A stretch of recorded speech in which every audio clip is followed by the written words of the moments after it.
So, all right, Mario, we got you with the NBA play-in tournament for this year. So let's talk about it. So today it's going to be the Eastern Conference. Tomorrow will be the Western Conference. So we'll talk about that tomorrow.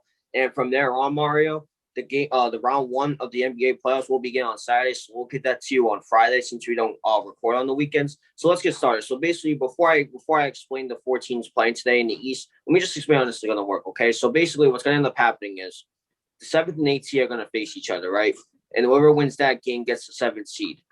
And the 9 and 10 seed faces off. And whoever loses that game gets automatically eliminated. And whoever wins faces the loser of the 7 and 8 seed game. And whoever wins that game gets their spot in the playoffs. And whoever loses that game gets eliminated from the playoffs. So that's how that's going to work. So with that being said, Mario, best of luck to the teams in the play-in tournament. With that being said, let's get started. So the first game that's going to be on, it's going to be the Hornets and Pacers.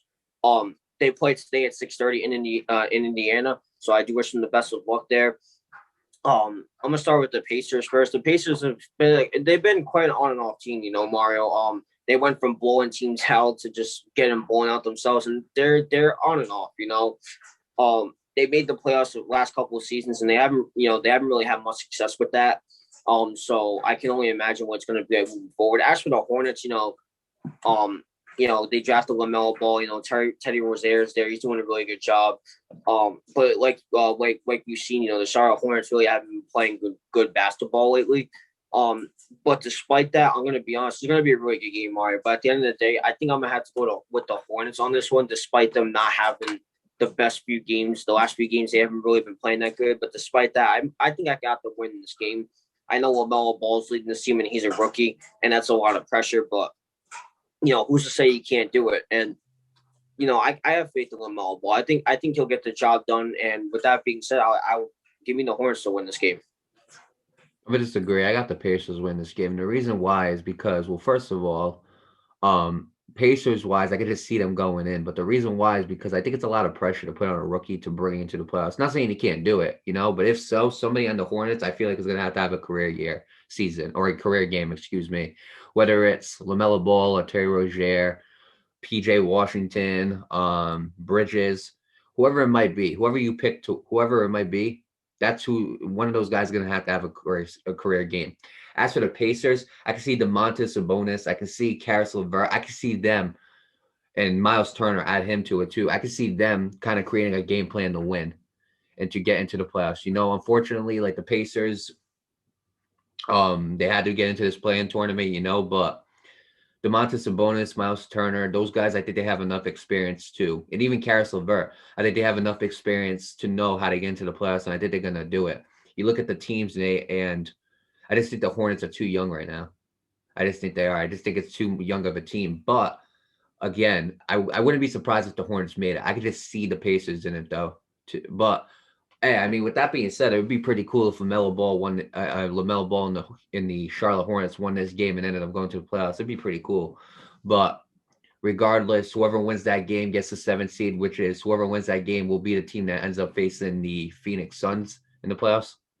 So with that being said, I wish both of them the best of luck, but I got the Pacers going into the playoffs. I just think DeMontis Sabonis and that team has more experience to reach the playoffs than a team led by LaMelo Ball, who's a rookie. But I am very optimistic if I am a Charlotte Hornets fan about the Charlotte Hornets in the future. But as for this year, I just can't see them getting into the playoffs. Right, absolutely. And again, this game is on today at 6:30 p.m. at the Bankers Life Fieldhouse in Indianapolis. So make sure you go check that out.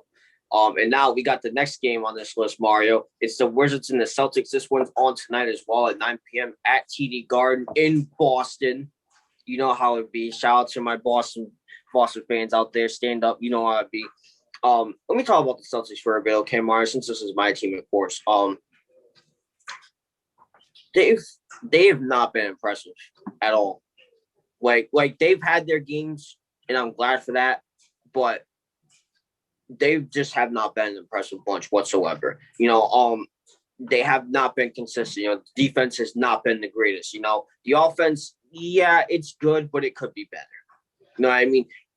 This team was supposed to be a top 5 team in the East. They were supposed to be up there with the Brooklyn Nets. They were supposed to be up there with the Philadelphia 76ers, but they're not. They're not. They're down here with teams like the Wizards and the Pacers and the Hornets. They shouldn't be. No disrespect to those teams. I do wish them the best of luck. Well, not too much luck because we have to face the Wizards, but we shouldn't be down there with that. We should be up there with the other two teams that I mentioned, the Sixers and the Nets, but we're not. And it all comes down to one thing: consistency. Our defense has not been good. Our offense shows up and shows out, but that's not every night, And obviously, the Celtics have been hit with COVID-19 positive tests and injuries. Jaylen Brown's going to be out for the rest of the season, so we won't be having him. We're going to miss him dearly for that.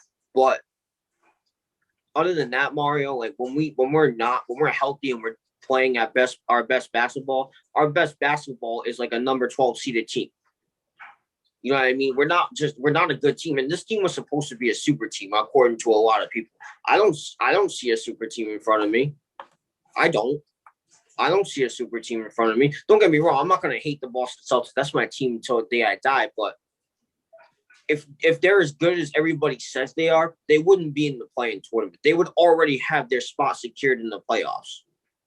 You know what I mean? I'm living in a world where the New York Knicks are a better basketball team than the Boston Celtics. I should not be going through this hell, man. I shouldn't be. But look, the New York Knicks are actually a really good team. No disrespect to them. They're absolutely a fantastic team. They've done a really, really good job this year. They're a number 4 seed in the East, so I do wish them not too much luck.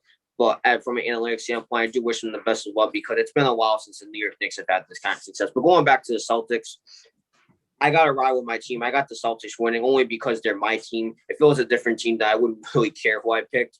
But as for the Washington Wizards, obviously you got Russell Westbrook and Bradley Beal. They've been doing an absolutely amazing job. Russ with his triple doubles all the time. Bradley Beal putting up high numbers and points, so he's doing a really good job with that. So the Celtics got a challenge on them, especially without Jaylen Brown. You got Jason Tatum, Marcus Smart's taking over for Jaylen Brown. So hopefully he steps up. He's just got to survive. So he's got to do. Kemba Walker needs to step up because he's not doing he hasn't been doing a really good job this year either. So he really needs to step up and do what he was supposed to do, like he was doing in Charlotte before he came. But yeah, that's really all I got to say. The Celtics need to stay consistent. Their defense needs to be better this game because let's be honest, Russell Westbrook and Bradley Beal are a dangerous duo. You could put Marcus Smart on Bradley Beal and Jason Tatum on Russell Westbrook, and they would still break through us. You know what I mean? So the defense needs to be better. Offense, I was never really concerned about it, but again, the problem with the offense on the team is the consistency. It's not there. So they need to remain consistent tonight. They need to play their best basketball. That's all I ask, man. That's really all I ask. All right? Like, we were supposed to be in the playoffs already. We're not. But look, give me the Celtics. That's my team. I got to rock with them. And with that being said, best of luck to them. And we'll just see what happens. I'll give it to you, Mario. See what you have to say. I got the Wizards win this game now. I'm going to be honest with you. I just think that the duo of Russell Westbrook and Bradley Beal, I think it's too much, One's going to get a triple-double. The other one could possibly drop 40 or 50, So, I mean, when you really think about it, I got the Wizards. But I'll say that if the Boston Celtics want a chance of winning, they're going to have to play good defense, like you said. Look, this is the way you do it. Do whatever you can to force Bradley Beal to take bad shots, okay? And do whatever you can to make Russell Westbrook make the wrong choices.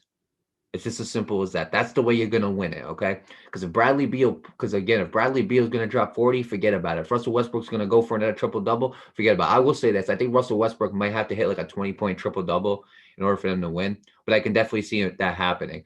And I could definitely see, and I think Bradley Beal might have to hit between 30 and 40, but I could definitely see that happening as well. Force Bradley Beal to make bad shots. Force Russell Westbrook to make bad choices, bad passes, something that could force the Celtics to get more possessions and win the game. I see this game being between like 5 and 10 points for a win for Washington, but the Celtics can absolutely win this game, but they have to play better defense, And you're not going to stop Bradley Beal from dropping 30 points, He's going to do it if he wants to, but you can make him take inconsistent shots, and you can get the ball in your possession enough to win the game. So when you really think about it, Nate, I got the Washington Wizards winning this. I wouldn't be surprised if the Celtics did win this, but if they're gonna win this, they gotta be better defensively because recently they haven't been good defensively. It's just as simple as that. Now Washington, the way they win it is again, leave it into the hands of your leaders. Russell Westbrook is a leader. Bradley Beal is a leader. have them do what they've been doing all season. Okay. And they got to make the right choices as well. Create plays to set them up to make the right choices. Okay. Russell Westbrook will get his triple double if you make the right choices. Bradley Beal will hit his 40 or 50-point games if you give him the right choices to do it. That's what it's going to come down to. But with that being said, I wish both teams the best of luck. I'd be rooting for the Celtics. I just like the Celtics better than the Wizards. So I'll be rooting for the Celtics to win, but I can't see them winning. I got the Washington Wizards winning this game. So with that being said, best of luck to all 4 teams that are playing this today, and we'll see what happens, Nate.